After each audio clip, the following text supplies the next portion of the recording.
En A Su Salud, entérese qué factores influyen para que se produzca un embarazo múltiple. En las últimas 2 décadas se ha producido un aumento en la incidencia de embarazos múltiples debido al uso de las técnicas de fertilidad. Sin embargo, existen diversos factores que influyen para que se produzca un embarazo de este tipo. En el estudio de los especialistas, el doctor Ernesto Pérez Luna, ginecólogo obstetra, especialista en biología de la reproducción, jefe de staff médico en el Instituto Vida Guadalajara, nos explica cómo evitar un embarazo múltiple. ¿Sabía usted que uno de los problemas que más reducen la movilidad de las personas es la artrosis de rodilla? Una enfermedad degenerativa que afecta a las articulaciones por el desgaste del cartílago y es uno de los padecimientos más presentes en la población mayor de 55 años. Sin embargo, puede aparecer en personas más jóvenes con predisposición genética. Hoy, en A Su Salud, el fisiatra Enrico Sotelo nos explica cómo la fisioterapia ayuda a disminuir el dolor, mantener la movilidad articular, evitar la atrofia de los músculos y prevenir las contracturas o deformidades, evitando así que el paciente vea reducida su calidad de vida. Hoy, en A Su Salud, conozca sobre la gastroscopía y colonoscopía para explorar el aparato digestivo. 2 estudios de diagnóstico y tratamiento no invasivos para detectar cualquier anomalía que pueda estar afectando a la vida diaria del paciente. En el estudio, el doctor Eduardo Navarro Lara, coloproctólogo, nos explica cómo se realiza, en quién está indicado y sus beneficios terapéuticos. Bienvenidos a Su Salud, el programa de los especialistas.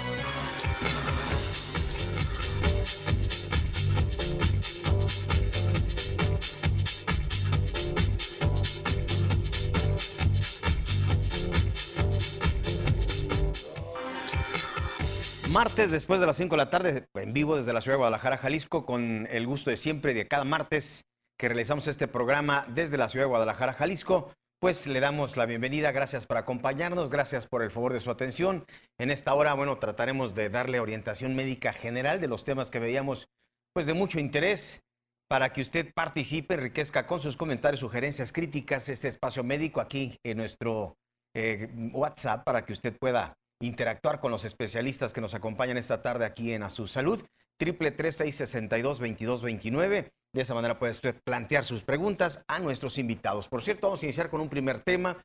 Vamos a hablar de lo que son los embarazos múltiples, sus riesgos, a qué se debe, en fin, vamos a comentar todo esto con el doctor Ernesto Pérez Luna, ginecólogo, especialista en ginecología y obstetricia, Instituto Vida Guadalajara, jefe del staff de médicos en el instituto, en el laboratorio Instituto Vida Guadalajara. Así es que quédese con nosotros a disfrutar de este espacio médico. Vamos a conocer muchas cosas, de verdad se lo garantizo.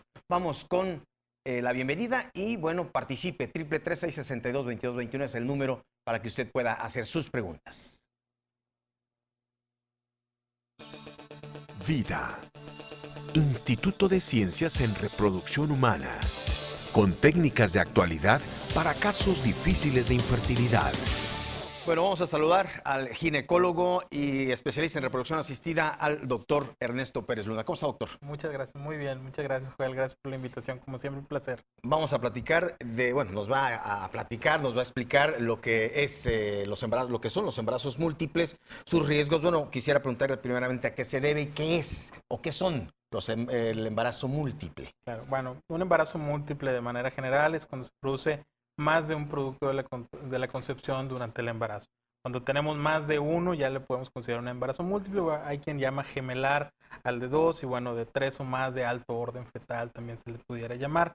La verdad es que un embarazo múltiple se puede producir por 2 causas específicas. Hay 2 tipos de gemelos, no sé si habrás visto las diferencias, que no todos los gemelos son iguales. Así es. De repente nos dicen, nosotros somos hermanos y somos gemelos y pues como que no se parecen. No se parecen. Incluso uno puede estar güerito y otro blanquito, uno puede ser hombre y otro mujer. Y bueno, otros gemelos que esos los identificamos muy fácil, que son los que son exactamente igualitos. La diferencia entre los dos es que unos son los gemelos como tales y otros son los gemelos idénticos y otros son los gemelos fraternos, que se les llama. Entonces, hay 3 clasificaciones. Hay 2 tipos de gemelos. En general son los gemelos idénticos y los gemelos fraternos, o los que se le llaman cuates. Cuates. ¿De acuerdo? Entonces, los 2 mecanismos por los cuales se produce uno y otro, bueno, los gemelos idénticos Siempre, siempre en el caso de gemelos idénticos, un solo óvulo es fertilizado por un solo espermatozoide y entonces ese embrión en las primeras divisiones se divide en dos.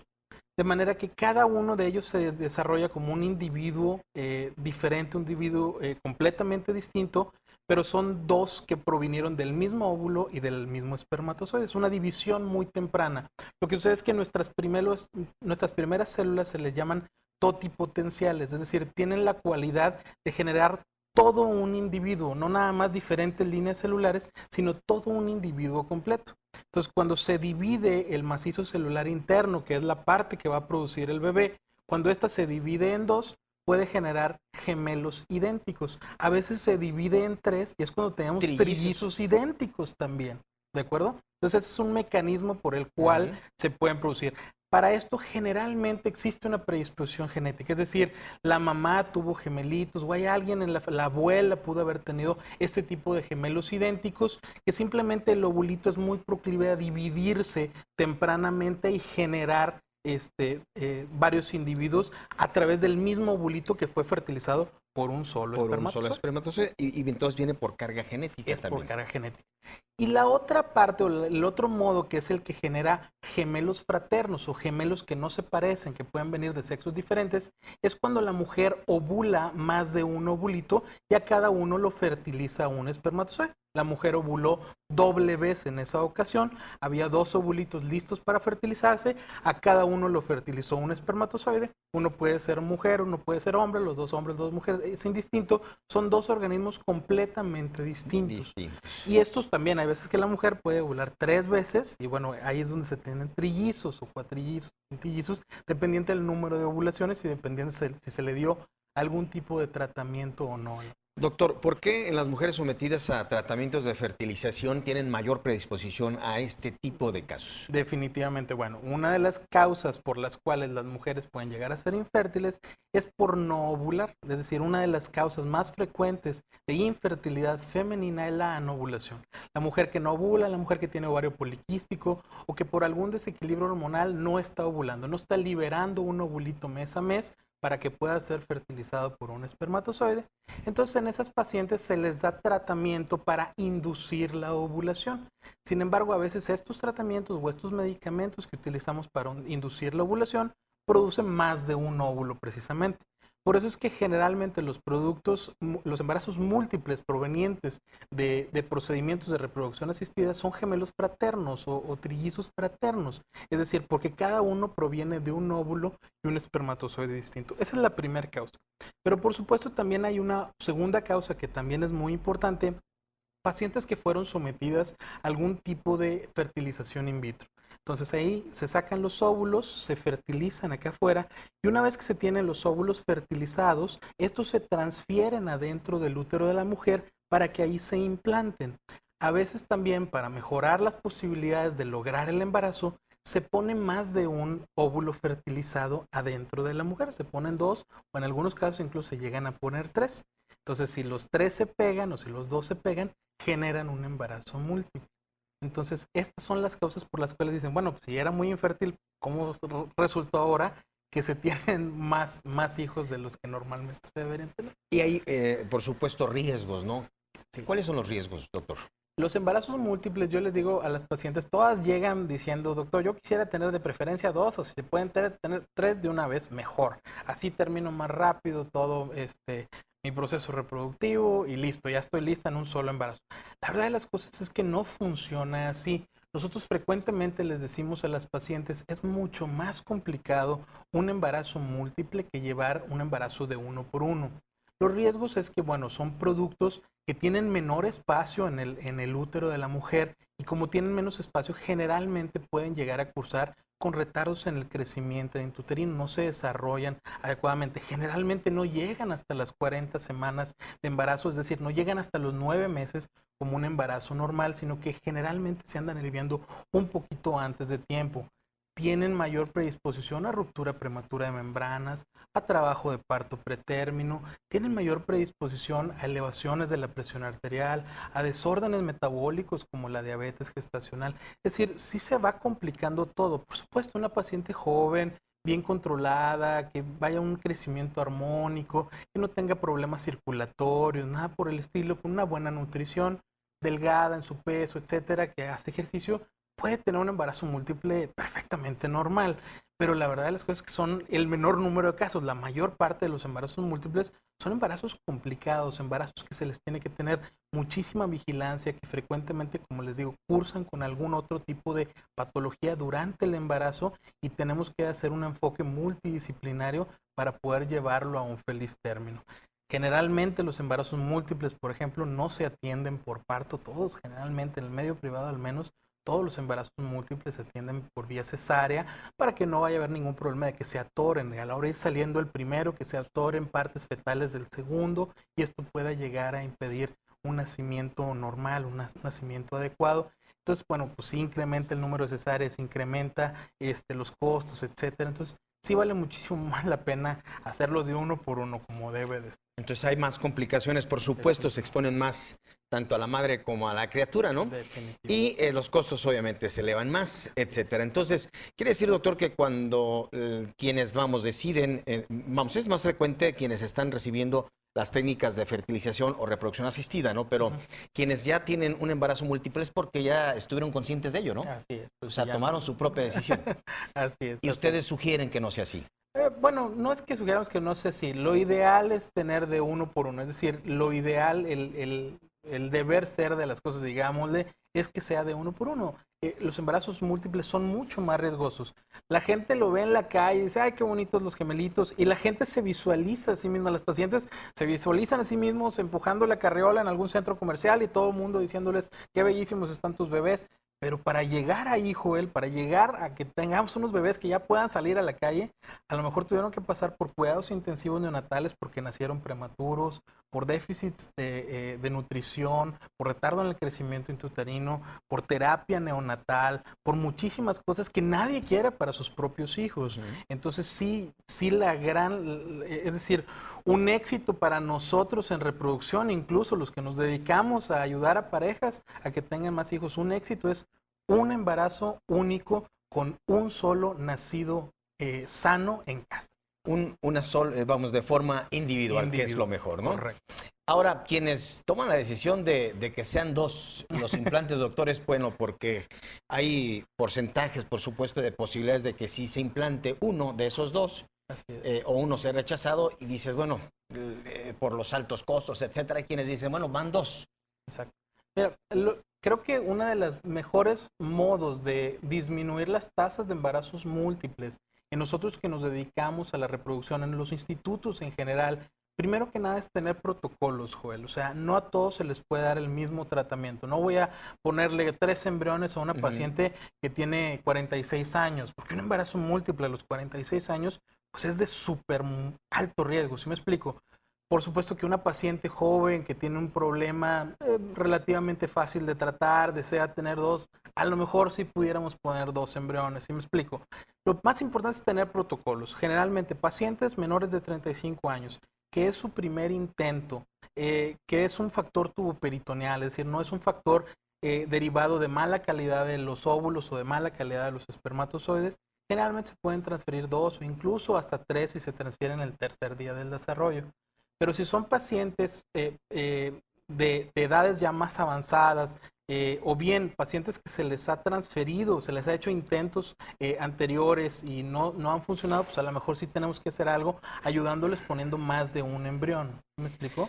Entre menos intentos fallidos se tengan, pues podemos empezar con poquitos. Entre más intentos fallidos se tengan, pues hay que poner un poco más de embriones quizá. Pero siempre teniendo en cuenta protocolos, individualizando cada paciente para no incrementar demasiado las tasas de embarazo múltiple. Bueno, ante todo este panorama, entonces es por eso que el por qué se tiene que disminuir este tipo de... Definitivo. Y tenemos métodos muy útiles en la actualidad de los cuales podemos echar mano para tratar de poner cada vez un menor número de embriones. Por ejemplo, antes no teníamos los estudios genéticos que ahora tenemos. Entonces, nosotros en general somos una especie no muy fértil. si nosotros, Joel, nos comparamos con los conejos, con los ratones, con los perros, con los gatos, son camadas muy grandes los que tienen esas especies. Nosotros generalmente nada más tenemos de uno, máximo de dos. ¿Sí me explico? Entonces, no somos una especie que esté diseñada incluso para tener camadas grandes. Si te fijas, la mujer tiene un par de pechos nada más, las perritas tienen varios, ¿sí me explico? Los gatitos tienen varios donde pueden alimentar a varios al mismo tiempo. No estamos diseñados para obtener un embarazo múltiple. La mujer que ha tenido gemelitos o trillizos lo ve en la lactancia, se consume completamente después de tener un embarazo de dos, que los dos le está quitando calcio, hemoglobina, nutrientes, etcétera. Las mujeres quedan muy delgadas, muy desgastadas. Entonces, requiere, por supuesto, una nutrición especial. Por supuesto. Pero como te iba diciendo, nosotros tenemos ahorita ya métodos de, una vez que tenemos el embrioncito, tomar una pequeña celulita y mandarla a un estudio para asegurarnos que ese embrioncito que vamos a poner adentro de la mujer para que se implante sea un embrión euploide, un embrión que no viene con ningún problema genético. De esta manera podemos poner un solo embrioncito sabiendo que este es un embrión sano. Cuando tenemos la duda de si pudiéramos o no tener embrioncitos sanos, ahí es cuando a veces tomamos el riesgo de poner más de uno, puesto que el que no venga bien probablemente no se vaya a implantar. Muy bien. Lupita Gutiérrez, muchas gracias. Felicita el programa. Mire, aquí están los datos, Lupita. El doctor Ernesto Pérez Luna está en Instituto Vida, el número telefónico aquí en Guadalajara, LADA 33 36 42 7399. Algunas personas que quieren la información, aquí está, es Instituto Vida Guadalajara, que son, pues ustedes son pioneros en todo esto, ¿no? Así es. ¿Cuántos años? 20 10 años más o menos. No, 20 años. Yo nada más tengo 10 años en el instituto. Y el instituto 17 iba a decir, no, pero ya 20 años. Ya vamos para 20 años. 20 años, entonces, pues conociendo y dando a conocer, vamos, todo este tipo de técnicas. Sobre todo, ustedes son especialistas en tratamientos muy complicados, ¿no? O en situaciones muy complicadas, en donde la mamá o la futura mamá, vamos, ha buscado de distintas formas encontrar solución. Y no han encontrado la respuesta. Y ahí es donde se tiene el por qué debemos de disminuir las tasas de embarazo múltiple. Yo te decía, es algo muy importante generar la conciencia, porque precisamente esos casos difíciles son los que en algunos otros institutos le transfieren un montón de embriones. Es decir, ya te ha fallado, bueno, te voy a poner 5. Y resulta que cuando queda una embarazada con embarazo de cuatrillizos, sumamente complicado, se vienen antes, algunos mueren. Entonces, eso es lo que no se debe de hacer, es lo que es imperdonable. Por eso es que es muy importante acudir con el especialista a tratarse como debe ser. Bien, entonces hay todo un protocolo, damas, ustedes que están futuras a ser mamás y que están buscando la posibilidad, bueno, ya saben cuáles son los riesgos de los embarazos múltiples después de los gemelitos, hasta ¿cuánto es lo más normal que se vea, vamos? Es lo más común, gemelos, pero trillizos, cuatrillizos. Lo que más hemos visto en el instituto es trillizos. Trillizos. Sí, ya cuatrillizos ya no. Y eso ya hace mucho tiempo. Antes que existían otros protocolos, antes que existían otras medidas, pues bueno, sí nos tocó atender algunos de trillizos, pero afortunadamente en la actualidad cada vez transferimos un menor número de embriones, entonces ya no tenemos tanto. Quiere decir que de los casos que se llegaron a escuchar, que llegaron a tener incluso de 7 hijos, o 6 hijos, digo, esos son casos, pero digo, fueron casos sometidos a técnicas de reproducción asistida. Así es. Y los médicos de esos casos fueron expulsados de las sociedades de reproducción de los países correspondientes, precisamente por una mala práctica profesional. Eso no se debe hacer. Bien, pues aquí tienen este número telefónico 3642-7399 en la ciudad de Guadalajara, Jalisco, para que usted platique con el doctor Ernesto Pérez Luna, biólogo en reproducción asistida y además jefe del staff de médicos en el Instituto Vida. Muchas gracias, doctor. Gracias, Joel, un placer. Muy amable. Vamos con Instantáneas Médicas, información médica de actualidad al instante. Instantáneas Médicas, información médica de actualidad al instante. Cirugía no invasivas son una alternativa para hernias de disco. Los discos intervertebrales de la columna son articulaciones ubicadas entre los huesos de la columna llamados vértebras. Las vértebras y los discos se apilan para crear la columna vertebral. Los discos sirven de amortiguación entre las vértebras y tienen un centro suave rodeado de capas exteriores más fuertes. La hernia de disco ocurre cuando parte de esa sustancia suave se escapa a través de las grietas de las capas externas del disco, irritando o comprimiendo la raíz de algún nervio cercano de la columna, y como consecuencia provoca mucho dolor en la espalda o cuello, entumecimiento o debilidad en el brazo o la pierna. Los médicos recomiendan medicamentos y fisioterapia. Si estos no surten efecto, el siguiente paso es una intervención quirúrgica. La mejor opción para estos casos es una cirugía de invasión mínima, en lugar de la operación tradicional. La cirugía de invasión mínima puede ser una buena manera de tratar una hernia de disco que no responde al tratamiento conservador no quirúrgico. Sin embargo, el paciente siempre debe someterse a una evaluación completa previa a manos de un especialista para verificar que es un buen candidato para el procedimiento. Si lo es, este tipo de cirugía generalmente conlleva un periodo de recuperación más corto y menor riesgo de una complicación que una operación tradicional de la columna. En la cirugía de invasión mínima de la columna, el cirujano hace una pequeña incisión en la piel que no suele medir más de 16 a 18 milímetros. Luego introduce pequeños instrumentos a través de la piel y del músculo a fin de llegar al disco y extraer la parte dañada. Una de las ventajas de la cirugía de invasión mínima es que no requiere que el cirujano retire los músculos ni los tendones cercanos a la columna. Dejarlos en su lugar reduce el tiempo de recuperación necesario después de la cirugía. A su salud, el programa de los especialistas le mantiene informado de las diferentes opciones que existen en procedimientos quirúrgicos para que con conocimiento informado converse con su cirujano acerca de las ventajas específicas en su caso y de los riesgos de la cirugía de invasión mínima de la columna, a fin de que pueda decidir si este tipo de operación es lo correcto para usted. Para más información, visite nuestro sitio web www.asusalud.tv o nuestra fanpage A Su Salud Oficial. A Su Salud, un paso adelante para que usted esté bien informado. CAMO, Clínica del Aparato Musculoesquelético y Ozono. Bueno, pues estamos ahora con el fisiatra Enrico Sotelo. Vamos a platicar de lo que es la artrosis de rodilla. Pues es una patología, el principal factor de incapacidad en adultos mayores, y vamos a platicar, bueno, de todo esto, los tratamientos que pues se ofrecen en CAMO, que es CAMO, y bueno, ya escucharemos, por supuesto, al fisiatra. ¿Cómo está, fisiatra? Enrico Sotelo, bienvenido. Buenas tardes. Muchas gracias por la invitación y un saludo a todos tus telespectadores. Entrando en tema, Joel, quiero comentarte que la artrosis de rodilla es un proceso degenerativo de la articulación de la rodilla. ¿Cuáles son los principales signos y síntomas de este tipo de pacientes? Como muchos de los que nos están viendo ahorita lo saben, es la limitación al movimiento, la inflamación, el dolor excesivo en esa zona, la pérdida de la libre movilidad de la articulación, pero sobre todo el que el paciente se siente bastante limitado con un gran índice de movimiento, pero también a través del tiempo generan deformación en donde las rodillas van generando un arco. Se dice estadísticamente, la Organización Mundial de la Salud, que hoy en día es la tercera causa de imposibilidad o que imposibilita a la gente a que pueda tener una actividad laboral. Por eso es de que hoy en día la evolución médica, Joel, como bien lo sabemos, ha tenido pasos agigantados en este tenor. En Clínica CAMO estamos realizando la aplicación de una rehabilitación especializada con la aplicación de células mesenquimales, pero también al mismo tiempo, Joel, con la aplicación del ozono.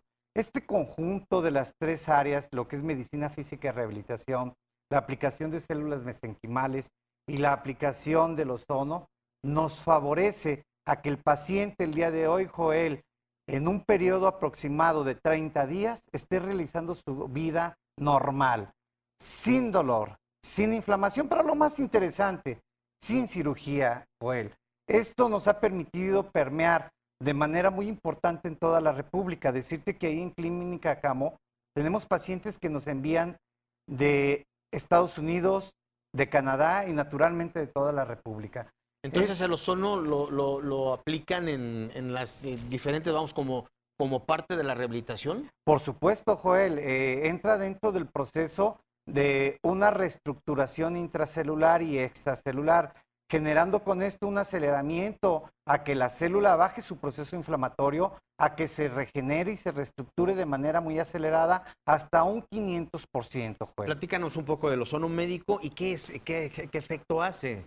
El efecto es lo que te acabo de comentar. A la hora, el ozono es un radical libre de oxígeno que se une a una molécula de oxígeno formando O3. Esto acelera un proceso de recuperación más temprana, un proceso de cicatrización y de granulación, y da, en conjunto con todo el tratamiento de los aparatos que tenemos en la clínica, una aceleración en cuanto a la granulación del tejido, generando con esto reabsorción a la inflamación, volviendo a darle un equilibrio intracelular al tejido y por lo consiguiente una buena capacidad de movimiento con el paciente en un menor tiempo, Joel. Muy bien, fisiatra, estoy anotando este número porque 33 14 49 18 No, ese 17. No, está equivocado. ¿Está equivocado este número? Está equivocado, es 33 33 40 40 40 40 58 70. 58 70, correcto. Entonces, qué bueno que hice esta corrección para que usted que nos está viendo, bueno, así es, anote este número. Entonces, un comentario muy importante, sí, Joel. fisiatra. Se acabó el tema de que los pacientes con una lesión de rodilla se queden en una silla de ruedas o terminen en una cirugía con una prótesis de rodilla. Necesita ser un alto grado de desgaste del cartílago. Te estoy hablando ya cuando no existe absolutamente nada de cartílago, y aún así, Joel, hemos encontrado en la clínica una recuperación de un 20 a un 30%. Pero hay casos... No es curable, no es curable. No. O sea, pero ¿te llega a refieres controlar dolor, inflamación. No, a ver, no nos confundamos, Joel.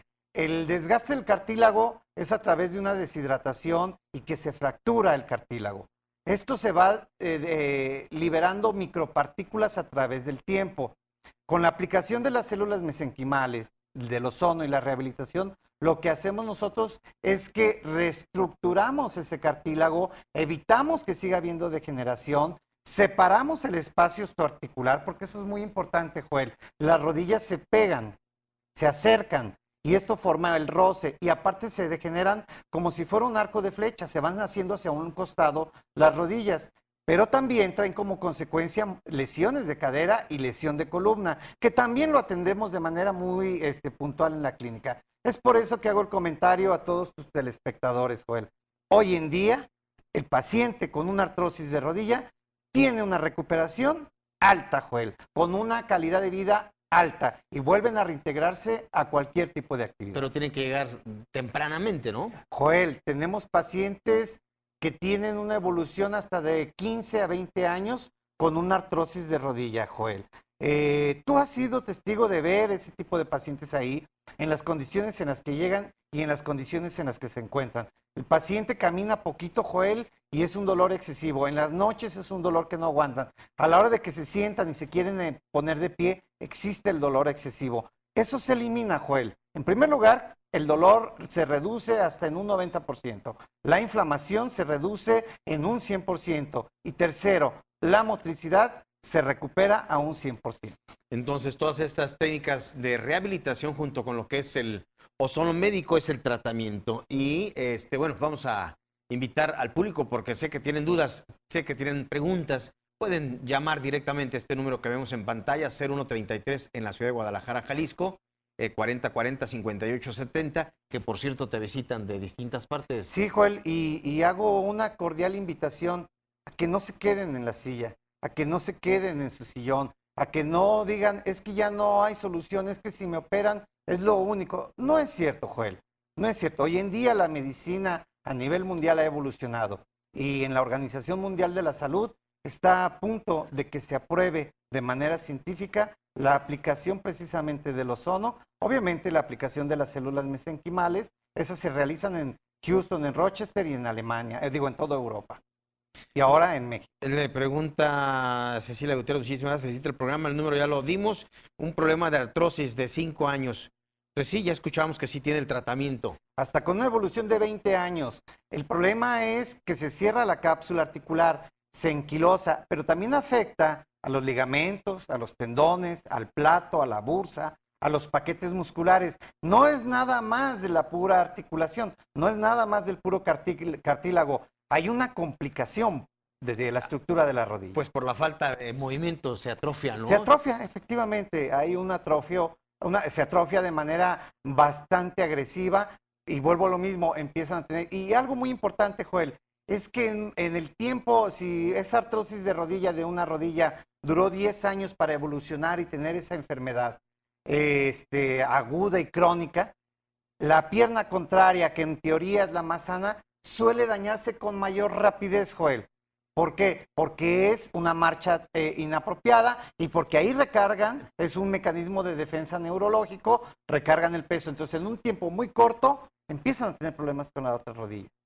Pues hoy hay tratamiento para el dolor, para el problema de rodilla, para la artritis o estas lesiones que se generan por muchas causas, ¿no? Sí, mira, vicios posturales, cambios bruscos de temperatura, traumatismos directos, el paciente que hizo deporte, aquellas personas que bajaron y subieron de peso, mucho trabajo, excesivo trabajo, subir y bajar escaleras, una misma posición. Existe una gran variedad de causas que ocasionan y disparan esto, pero sobre todo realizar medicina preventiva es muy importante. Yo le he comentado en muchos foros y en muchos congresos que realicemos medicina preventiva, que se existan programas y proyectos que se realicen y se bajen a las comunidades para que los pacientes no caigan. Están comentando que para el 2020, Joel, esta va a ser la primer causa de imposibilitación para la actividad laboral de la gente que trabaja, Joel. No hay que dejar que llegue esto. Vámonos atendiendo y vamos haciendo medicina preventiva. Así es, bueno, está entre las primeras causas entonces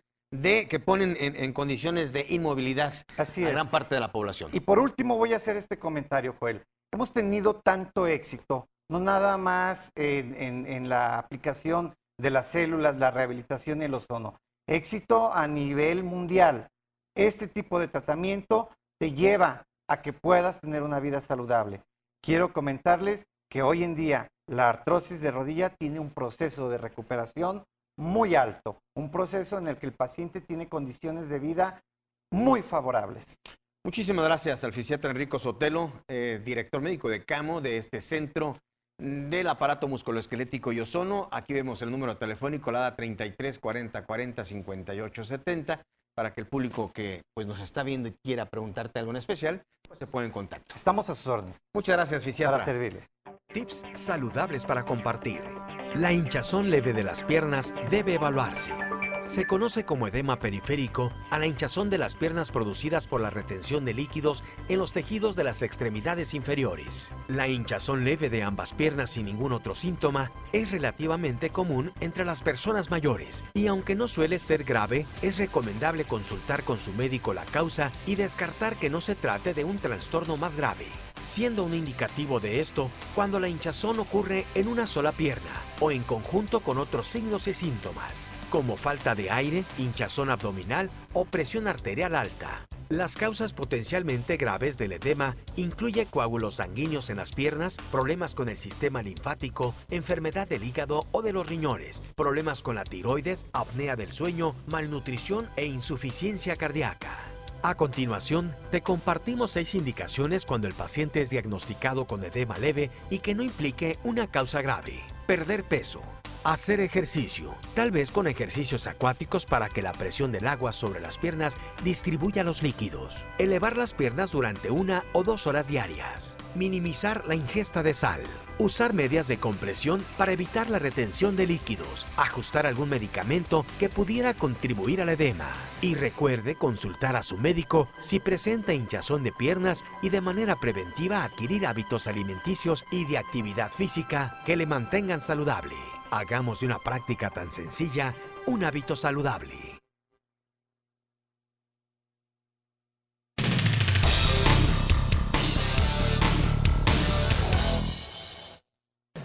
Clínica Santa Lucía. 25 años de seguir innovando tanto en la parte diagnóstica como quirúrgica. Especialistas en problemas de los ojos y la visión. Clínica Santa Lucía, la primera del occidente del país, otorgando atención integral a los problemas de la visión. El desprendimiento de retina es una enfermedad que puede llevar a la ceguera si no se atiende de manera oportuna. El desprendimiento de retina es la separación de un tejido muy sensible dentro del ojo de su sitio normal. Los síntomas de un desprendimiento de retina pueden ser ver puntos negros o destellos de luz o flashazos, Posteriormente el paciente puede ver una media luna o algo que estorba en el campo visual y en el caso avanzado puede presentar pérdida de visión severa. El desprendimiento de retina puede ser una enfermedad que, si se atiende de manera oportuna, recuperará el 100% de la visión. Un paciente debe ser evaluado por un oftalmólogo de tal manera que se realice el diagnóstico y realizar una intervención quirúrgica de manera oportuna para corregir el problema y recuperar la visión. Las causas más frecuentes de desprendimiento de retina son golpes fuertes en los ojos, la presencia de miopía muy alta en algunas personas y en algunos casos también los pacientes diabéticos pueden presentar desprendimiento de retina. Estos datos deben de llevar al paciente a una revisión por un oftalmólogo de manera inmediata, de tal manera que se pueda detectar la enfermedad y tratar de manera oportuna. En Clínica Santa Lucía contamos con especialistas capacitados y el equipo necesario para tratar el desprendimiento de retina de manera exitosa y que el paciente pueda recuperar su visión. Clínica Santa Lucía. 25 años de seguir innovando tanto en la parte diagnóstica como quirúrgica. Especialistas en problemas de los ojos y la visión. Clínica Santa Lucía, la primera del occidente del país, otorgando atención integral a los problemas de la visión.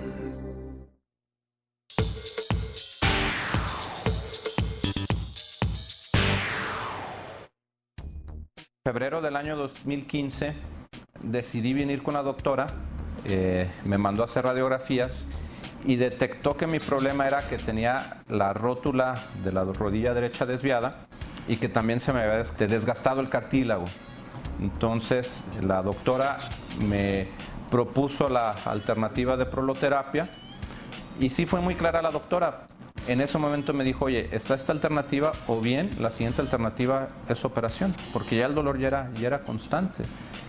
A fin de evitar la operación, empecé con el tratamiento de proloterapia, que duró aproximadamente 6 meses. En el mes de julio del año 2015 yo terminé mi tratamiento con resultados completamente sorprendentes, porque pues, desde la primera inyección ya me dejó de doler la rodilla, el dolor disminuyó considerablemente y en julio del 2015 que yo terminé con el tratamiento, pues puedo decir que ya me encuentro completamente recuperado. Tan es así que ahorita en agosto del 2015 ya volví a correr, ya participé en varias carreras y pues yo estoy pues ahora sí que muy contento con los resultados de la proloterapia. Ahora con la proloterapia prácticamente lo que puedo hacer es volver a correr, porque antes cuando corría me dolía la rodilla. Subo y bajo escaleras sin ningún problema y yo estoy muy agradecido con la doctora porque gracias a la proloterapia yo puedo seguir con mis actividades deportivas, que es lo que más me gusta. En el caso de Fernando Santos, podemos ver que la proloterapia también actúa en la medicina del deporte. Es muy eficaz y podemos ayudar a los deportistas a que salgan adelante en cualquiera de sus modalidades y en cualquier lesión que puedan tener. Fernando llegó aquí con un problema de artrosis o desgaste de cartílago, condromalacia. Su rótula estaba totalmente lateralizada y meniscopatía. Tenía un menisco ligeramente lesionado. Entonces empezamos con el tratamiento y él empezó a ver resultados desde el primer momento, desde el primer mes. Y a medida que fuimos avanzando, su problema se fue corrigiendo hasta que hoy en día él puede hacer su vida normal. Puede hacer ejercicio, lo que le gusta, y aparte pues su vida. La proloterapia actúa en la medicina del deporte, en las personas que se dedican a hacerlo y a veces no lo hacen correctamente, no tienen calentamiento previo y pueden desgarrarse. Pueden tener artrosis, desgaste de cartílago si no lo hacen adecuadamente. Pueden tener, por ejemplo, los tenistas, el codo de tenista o el codo de golfista si es que practican el golf de una manera pues inadecuada. Y también podemos encontrar desgarres de músculos, desgarres de ligamentos y de tendones. Y en todas esas actividades, pues la proloterapia entra a ayudarle al deportista. Bueno, quiero invitarles para que nos visiten en nuestro sitio web www.asusalud.tv. Escríbanos, joelflores@asusalud.tv. Este es el correo electrónico al cual nos puede hacer llegar a usted todas sus inquietudes, preguntas específicamente a alguno de los especialistas. Bueno, puede usted dirigirlo de esa manera. Enseguida teníamos programada la entrevista con el doctor Eduardo Navarro Lara, coloproctólogo de Clínica Médica Shakespeare. Solo que no alcanzará a llegar. El doctor Eduardo Navarra está precisamente en un procedimiento quirúrgico y no alcanza a llegar. Pero mire, justo lo que él nos iba a hablar el día de hoy es sobre los tratamientos de endoscopía, se le conoce, o gastroscopía, que son dos tratamientos pues que sirven y ayudan pues para prevenir distintos padecimientos, la colonoscopía y la gastroscopía, que eran dos procedimientos de los cuales nos iba a hablar. Y bueno, en esta entrevista que vamos a presentar enseguida nos habla de cáncer de colon, que es un padecimiento que se puede detectar precisamente con estos diagnósticos de los que íbamos a platicar. Vamos a despedirnos y dejamos entonces la entrevista con el doctor Eduardo Navarro Lara, esta entrevista que le hicimos hace un par de meses y nos habla de cáncer de colon. Muchísimas gracias por el favor de su atención. Escríbanos, joelflores@asusalud.tv. Visite nuestro sitio web www.asusalud.tv o en redes sociales como Asusalud Oficial. Gracias por el favor de su atención.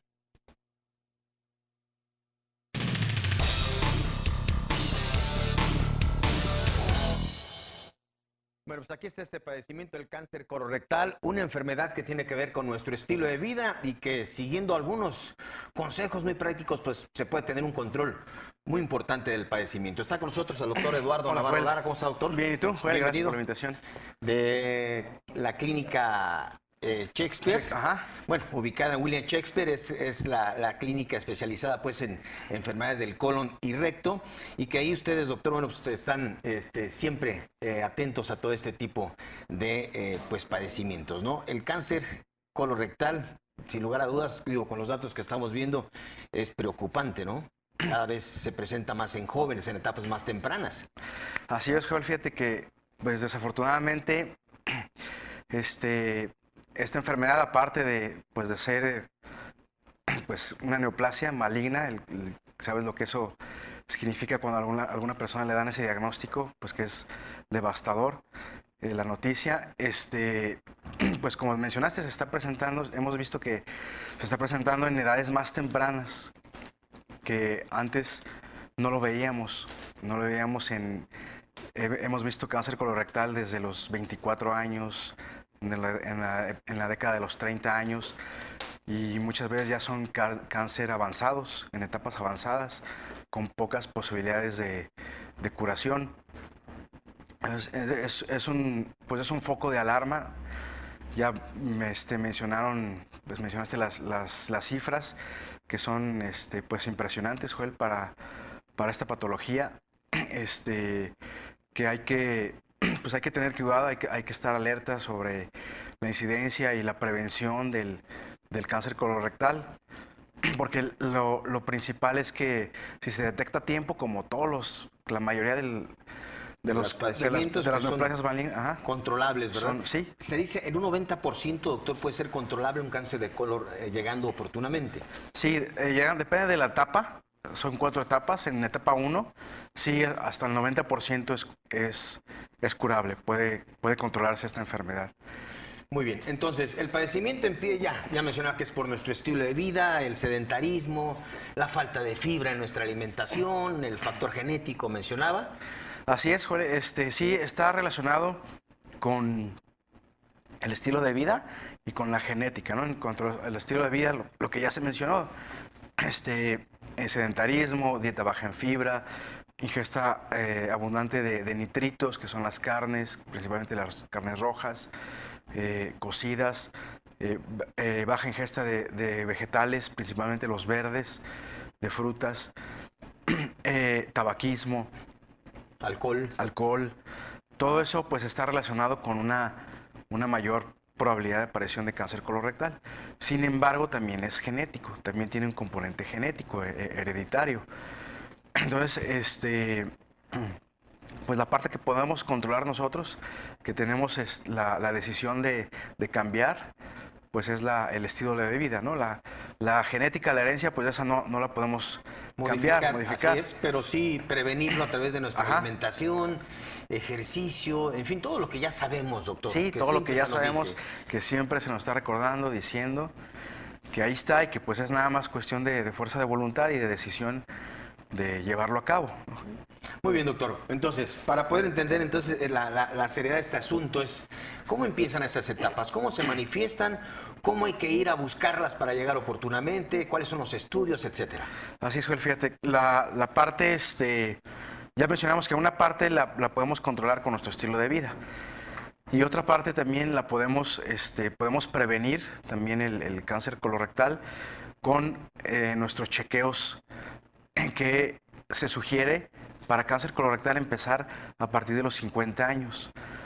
A partir de los 50 años, aunque sea una persona sana, que no tenga ninguna enfermedad, ningún antecedente familiar de cáncer colorectal, ningún síntoma relacionado con cáncer colorectal o con alguna patología colorectal, a partir de los 50 años se deben de empezar a hacer colonoscopías cada 10 años. Estas son obligadas, Joel, ya. Sí, de rutina. ¿Cada cuándo? ¿Cada año? Cada 10 años. Cada 10 años. Cada 10 años. Cada 10 años una colonoscopía. Ajá, una colonoscopia cada 10 años de manera de prevenir el cáncer colorectal, porque se ha documentado que el cáncer colorectal empieza, antes de convertirse en cáncer, se forman se llaman pólipos, que son tumores benignos. Estos pólipos son muy comunes en el colon. Muchas personas los tienen. Hay muchos tipos de pólipos. Hay alrededor de 5 a 7 tipos de pólipos. Y uno de esos pólipos, que son los adenomas, son los que pueden convertirse en cáncer colorectal. Y estos pólipos se pueden ver, se pueden encontrar y se pueden quitar en una colonoscopia. Y con eso se evita, se corta la transición, la progresión hacia cáncer colorectal. Entonces, en colonoscopía se puede apreciar entonces ese pólipo, doctor. Es diagnóstico y ahí mismo hacen el tratamiento. Ahí mismo, así es, Joel. Actualmente con los colonoscopios con los que contamos, la tecnología pues es muy avanzada y podemos ver los pólipos y quitarlos en ese momento. Con la colonoscopia, que es un estudio, ni siquiera es una cirugía, es un estudio pues ambulatorio de 45 minutos, 1 hora, entrada por salida. ¿Bajo sedación? Sí, es con sedación, Joel, y se tiene que hacer en un quirófano o en una sala de endoscopía, pero es ambulatorio. Se hace el estudio, se pueden ver los pólipos y se quitan en ese momento.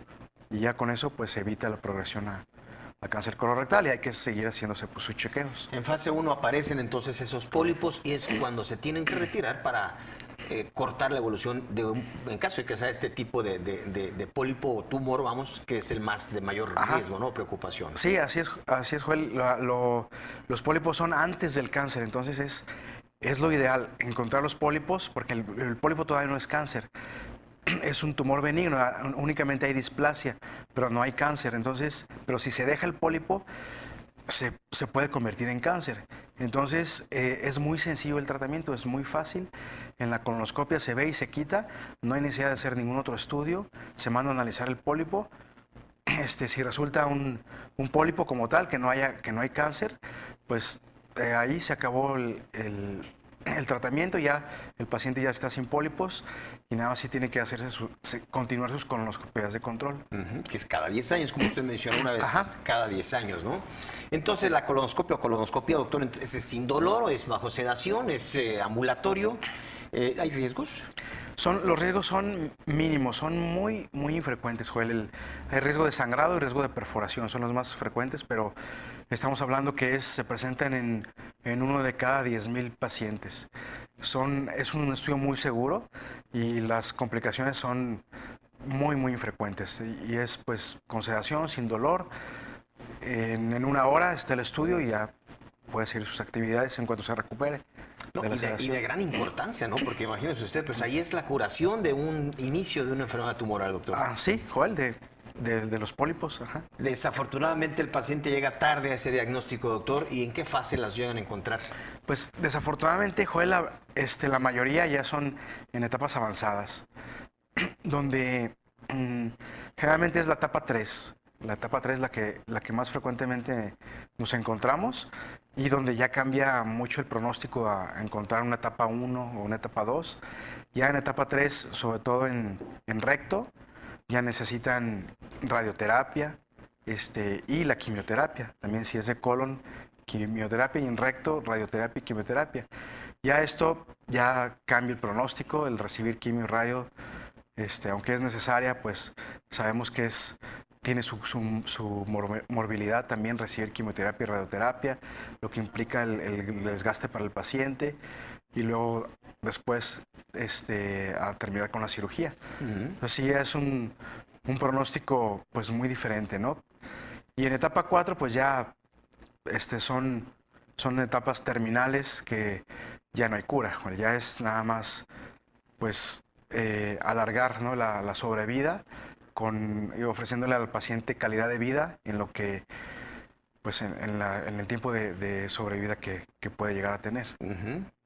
Muy bien, doctor. Y bueno, que se dice, según en la información que escuchábamos en instantáneas médicas, del 50-60% de los pacientes que son diagnosticados pues con cáncer colorectal van a detonar en una metástasis. Sí, Joel, es la etapa 4. La etapa 4, que es la metástasis. El tumor colorectal pues comienza en la mucosa, que es la capa más interna del colon. De ahí va invadiendo cada capa del colon y dependiendo de las capas que invada es la etapa.